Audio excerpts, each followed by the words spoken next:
Hallelujah. What runs unto it? This heart. The Bible says it says faith comes by hearing, and hearing by the word. Praise the Lord. By the word. So what happens? Righteousness is made available. One's heart runs unto it. Amen. One's heart runs unto it and receives the righteousness.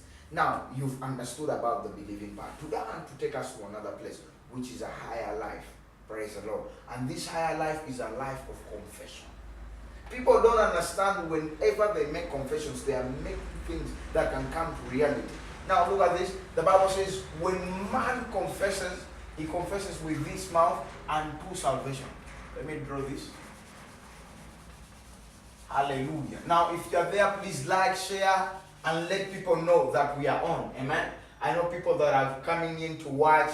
Thank you so much for watching. Thank you so much because you're tuning in by the power of the living God. Now look at this. It says with the mouth. Now we have the mouth.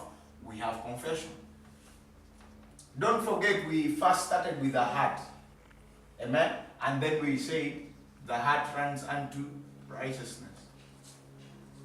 Amen. Of course here, then it runs unto here salvation. And then here righteousness. Oh, this is this is believing. Let me draw it again. The mouth, this is the heart. The heart will run to the place of belief. And then this will run unto righteousness. This mouth will run from the mouth to confession and to salvation. Amen. Now mark this.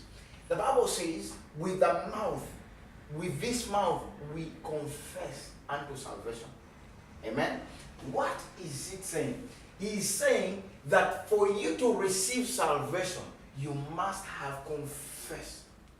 Praise the Lord. That means salvation is made available. But we must confess unto it. Amen. Look at this. The Bible says, by his stripes we were made well. We were healed. What happens? Healing is made available. But as we confess it, we run towards it. We are